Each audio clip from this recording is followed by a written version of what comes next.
la politique n'est pas bête à la côté. Mais les amis sont tous à Bounate, ils sont tous à né à l'actualité politique. On va me dire actualité politique, pour que chaque combattant RFI a annoncé que Kabila a quitté la Goma. Il n'a pas suivi là. Est-ce que c'est dans les Kamwasiga? Il n'a pas suivi là. Est-ce que c'est dans les Kamwasiga? Président Félix a été en Allemagne. Alors que Montoyo a un épicentre. Cerveau moteur, il y a M23, c'est Jodovka. Est-ce que le président Félix a un prophète ou à l'Obagi à solo? Il n'a pas suivi là. Mais tu peux te le mettre encore. Champion Robin Mbappé à l'Obela Kiango. Ils ont dit Bishopé on a parlement de Boubouda, l'Obela Kiango Bandakala. Moutoyo a armaki Est pour déstabiliser Est. Les Aki Joseph Ka. A dit militaire rebelle à Moscou vers les années 2014 et 2015. Bayaki a plus ou moins 20 000 hommes. Batindi Barona Est a créé un groupe armé belé. On a pillage, il y a pas minéraux nabi, mais na lingina rafraîchir bino mémoire. Pour vous comprendre, bisikani ni to komi lelo. Il n'a pas ça vivre. Boye bake histoire Kabila et Sili Libé. Histoire politique, il y a Joseph Kabila et Sili Libela. Laurent Désiré Kabila a été en Afdel. Il n'a pas ça vivre. Laurent Désiré Kabila a été un conglomérat des aventuriers qui est resté là 6 mois, plus ou moins 6 mois. À Kadogo, Bazaki Moutakala, il n'est pas vivant. Bazouana Mabakonga, un militaire, il y a FRDC, Bazo pillé, Bas civil, Bazo Sala tout le monde, c'est ça. Afdel, à Sala guerre, il y a plus ou moins 6 mois. Longwa Est, Kuna, Bisika guerre et Bandaka, dit Bakomina Kinshasa. Il n'est pas vivant. Mais papa Etienne, quand moi que Kotala Laurent Désiré Kabila, alors je suis allé rendre visite à mon frère. Mais on m'a présenté des jeunes, je ne sais d'où ils sortent. J'ai compris que le chef de l'État est pris en otage. Cherchons un moyen pour le lire. Laurent Désiré Kabila, ça c'est un discours d'un irresponsable. Un homme politique à taille à Etienne Tshisekedi à Kokai Kolobane Manate. A créé ma manœuvre à jouer Etienne Tshisekedi à son ici dans le village. Il n'a pas se vivre. Pour retenir très bien les mêmes causes, produisent les mêmes essais. Et lorsqu'on est c'est la fin définitive de la politique de Joseph Kabila. Joseph Kabila a apparaître dans la mise au Batunyoso. Et c'est lui le metteur en scène du M23 et de l'AFC de Corneille, non? Oh, pourquoi mais la M23 dans l'AFC de Corneille, non? Et pourquoi mais l'appelle Joseph Kabila? C'est là toujours qu'il ne s'y coule. Guerre et Salami dans Goma. Il y a pas Rwandais. Laurent Désiré Kabila, non, il n'y a pas de Rwandais. Il n'y a fait que des pays amis et frères autour de lui. Et ça va m'aider? Mais quand la guerre a éclaté dans Goma, Laurent Désiré Kabila a tindi Batouba soit Etienne Tshisekedi dans le village natal, à Memaye, dans Lubumbashi. Il n'est pas vivant. Mais papa Etienne nous avait expliqué. Oui, que papa Etienne a beaucoup investi en nous. Chers combattants, Ebele Bakamwaka, na osala ba discours awa, chaque fois je cite Docteur Etienne Tshisekedi wa Mulumba. C'est notre mentor. C'est notre père en politique. Et ça, et ça, Moutouta, en 2018 ou 2019, on a fait un Moutouta IDPS. Aux Osala, on va bien un enjambement. Et ça, au coup, non. Na parcours, il y a IDPS, qui respecte la préséance. Au coup, tu vas Mikolo, tout ça va. Si vous voyez, au lingo, ça, l'enjambement, il n'y a pas de recours à Nalibou. Il est pas vivant. Chers combattants, Laurent Désiré Kabila Tindi Batou, Akenozwa, Papa Etienne, le village natal, va me mettre dans le Lubumbashi. Pour retenir très bien, Président Etienne Tshisekedi à Isibiso, vous savez ce qu'il m'a dit? D'abord, il s'est pointé pour m'embrasser, pour faire des accolades avec moi. Alors, je lui ai tendu la main. Il est pas vivant. Aningisi Loboko Nanga, ensuite il va m'indiquer l'endroit pour m'asseoir. Il me dit, lui et moi, nous étions issus des mêmes ancêtres communs. Chers combattants, quand mon papa Étienne a gagné l'hôtel à Laurent Désiré Kabila dans un grand hôtel, Laurent Désiré Kabila Yamba qui était, et c'est là qui m'a rwandais. Il n'est pas vivant. C'était l'hégémonie géo-extra-politique et tout dit. Oyo lelo et Komisaki Kabila gouverneur ya Rwanda na République démocratique du Congo. Il a pas vivant. Rêve à Kabila azonga suna pouvoir na Congo et s'il est libéré, Kabila a bongisaka na boulevard des Allongés et zoko selaye. Y'a dit ba français bazaka bato mvovele. Il a pas vivant. Les Français sont des bavards. Batou yanvo. Mvovele na kumvova. Il a pas vivant. Abeti mvovele. Mais batala ne spectacle là où est Liboso. Il a pas vivant. Papa Étienne Atali, Laurent Désiré Kabila azo flatté. Mais Papa Étienne, Miss Alabi Chatouni Abi, mais président, qu'est-ce que vous lui avez réservé comme réponse? Alors, justement, un homme politique de ma taille ne pouvait jamais répondre à de tels propos. Je me suis mis debout et je suis sorti. Il renverra les mêmes hommes qui étaient venus me chercher pour me retourner chez moi à Kabea Kamwanga. La Papa Étienne Maboko, cher combattant. Il est pas vivant. Abandon flatté à l'objet comme mettre fin à la guerre à Est. Maintenant, mon papa Tshisekedi expliqua quand le nez du problème, il n'avait pas compris. Il fit idiot. Il n'est pas vivant. Dans le loyo, quand mon président Félix Alobi, les responsables de la déstabilisation de l'Est du Congo, c'est Joseph Kabila. Et Belé, vous allez comprendre, il a fallu combien? Quelques mois pour que Bato Belé va comprendre. Mais Bishop aussi, c'est le ministre de la communication. Le décor que c'était bel et bien lui, responsable à M23, na AFC à Corneille, a quitté na Goma, Goma est sous occupation, il y a M20. N'est-ce moi si n'a pas quitté na Buka?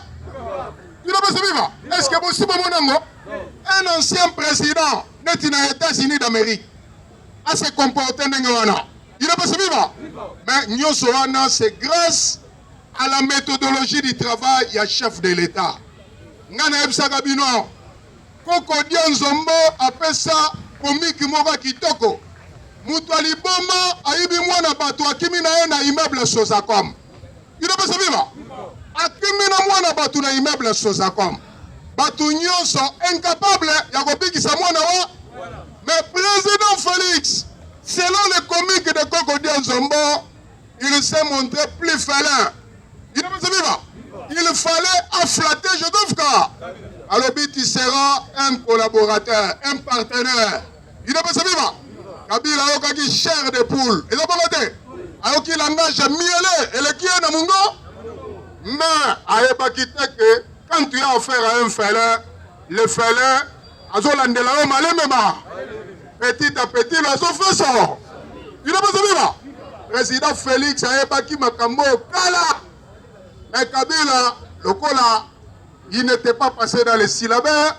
Yangono Moni, qu'on soit un pété. C'est pas vrai. Docteur Etienne Tshisekedi, tant guerre éclaté dans Goma. Matouni Laurent Désiré Kabila, à l'Obi, il avait demandé aux Rwandais qui étaient dans notre pays, parce qu'on n'est pas là-bas. Bissi Makaraya était en mission, ministre des Affaires étrangères. Il n'est pas vivant. Vous vous souvenez, non? Ministre des Affaires étrangères, Azaki na mission en Afrique du Sud. Est-ce qu'Azongaki Sousso? Azongaki Sousso a été à Kenagi Malamoro pour rejoindre Goma, Bisika Fief, il y a M23 ou rébellion, il y a Rwandais et Botamakikou. C'est ce que justement, Oyo Joseph Kabila a sali le lot. À la Kisi que lui a toujours appartenu au M20. Avant Nakia, elle a commis na Goma, Boyo Kamaloba Lobi. Kabila Lobi Boye, a Lobi que Makambu ya Govanda Susu Munoko Kangama. Et si, Mais biso tolobaka Kabila, cher combattant. Neba utaka na Rwanda, Kabila ce n'est pas quelqu'un qui parle. Soka la mugina tongo alobaka te po zonzunzu ya koloba. Il faut bae maka. Faut bae maka.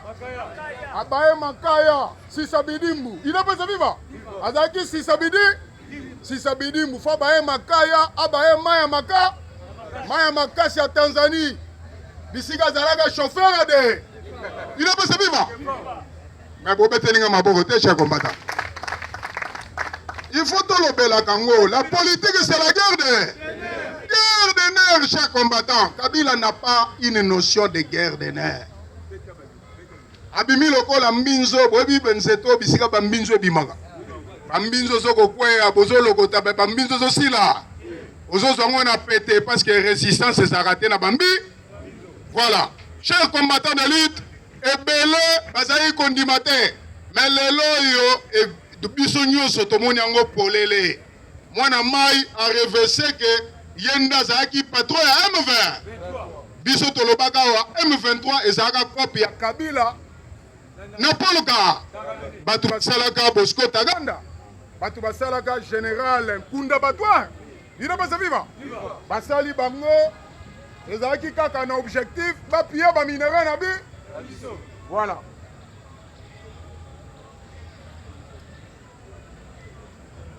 RFI alobeli kaka retour à Kabila te RFI alobeli pe lisusu na masolo oyo salama na Doha. Ila basi viva. Masolo zo beta na Doha. Bango balobi ke délégation ya gouvernement congolais na délégation ya ba M23 ba tension na ba tension. Ila basi viva. Ba tension za makasi, tension ya makasi et puis balobi ba avancer za timide. Il est passé vivant. Ngai na legaki na émission ya Yves Mukenga TV. J'ai bien dit masolo oyo ndenge zo sala makuna. Eza masolo ya di genre yo zela teke au résultat kuna ndego za probant. Il est passé vivant. En politique c'est le rapport de force chaque combattant. En politique c'est le rapport de force. RDC déjà dans l'Uro tozo kenenangwa remontada. FRDC M23 bazo récupérer ma belenyo. Yebisanga sigo Kabila okendewa. Akokende nulle part parce que Bolanda très bien. Donald Trump alobaki il fait partie des 4 grands terroristes du monde. Il va subir les mêmes sorts que les 3 autres terroristes disent. Les 3 autres, Boyebi Bangote, Oussama Ben Laden, Pablo Escobar et le prince Akan. Il n'est pas ce vivant. Donc, il peut avoir sa 4e côté à carré. Pour ça, les 4 grands terroristes du monde. Okili, Ezakanami Kontinaya. Mboka na mboka ezapena mikozina ya batu musuzu baoloba ote président Félix aloba yiso asalika ade manda atiki na ye akeko pema ina pesa viva président Félix soka atiki mboka lelo nani musuzu ako continuer musalo président Félix abandi azali ata na minito ata meme na biso na IDPS azali maboko pona bino moko chako mbaka Il a besoin de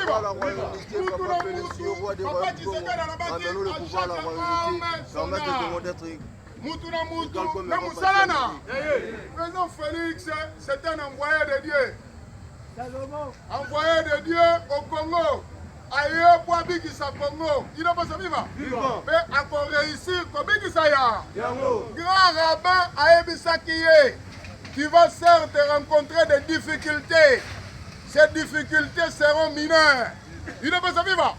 Difficultés, il y a koleko makase zate. Parce que ozo incarné Moussala Nzambe ozo sala na peuple corps. Le malheur des uns fait le bonheur des autres. Yoningo Sangai Kabila bomi ba Congolais. Belé awa. Na 18 ans, Kabila a tué beaucoup de Congolais. Par massacre belé au biso toluto loba. Na célébration chez Nokos. Rapport présenté par le président Félix. Il y a un massacre nyonso salami na Congo. plus de 22 millions de morts. Il n'a pas sa vivre. Pour quitter Maman Thérèse Kayikwamba, ministre des Affaires étrangères.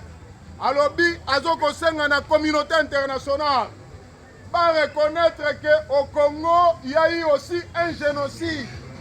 Est-ce qu'on l'a dit bien? Ndenge na Rwanda, génocide de Salamaka. Ndenge na ex-Yougoslavie, génocide de Salamaka. Na Congo, génocide de ça. Il a besoin de vivre. Génocide wana ezosenga un tribunal pénal international. Il a besoin de vivre. Yango wana ozomona petit à petit l'oiseau fait son nid. Président Félix c'est un battant. Azoko bunda pe elonga et c'est mona elonga et mona ni cher combattant. Le véritable homme se découvre lorsqu'il se mesure devant les hommes. Devant les obstacles à liboso na mboka na biso ezalaki Joseph Ka lelo abimi poa abimi na poa sa pe bilaki ebi biso tolobela kango comme des prophètes. Etienne Kabila azali il n'a pas se vivre boyoki ke Etienne Kabila ayaki wana njili te eza bango te a répété alobi ke mutu wana mutu abomaki père na biso eza masawa makila ya mutu egangaka na trône ya nza makila même ya Laurent Désiré Kabila egangaka pe na trône ya Nzambe makila wana egangaka ya bakongole bele bakufi egangaka yango moni papa Etienne alobaka Kabila akomi ntelante telantela awa azalaki kimia azalaki awa na gelema nana benganaki ye ilopesa viva me mutu ye moko abimi ake kopona ake novane na ngambu ya barebela M23. Est-ce que mutu wana aza sous-raisonnable? Il a perdu la boule, il a pété le plomb. Il opesa viva ye moko akomi déjà ko se reprocher baremort et comme il kotungisa ye moyala la pongi eza akita amata tribunal ezokosela ce pays ezofonga maboko mpona bino moko chaque combat. Papa Félix ramène le pouvoir à la royauté permettre au Congo d'être comme Europe, Asie, Amérique. Et puis viva il n'a pas de viva eza sonité Kagame tolobaka eza mutu akendaki toilette asali mafi mais asokoli te eza bongo te eza ndenge moko pena Joseph Ka akimaki awanganaki lelo ami refese yamo preuve à l'appui cher combattant. Il a violé encore une fois le chapitre 4 sur le statut des anciens présidents. Yangwana ministre Constant Moutamba asengaki na justice bafongola dossier contre Joseph Kabila pour complicité au M20. Il n'a pas se vivre. En tout cas, c'est un homme compétent aussi qui mérite d'être à la tête de ce ministère. Tobetele maboko cher combattant.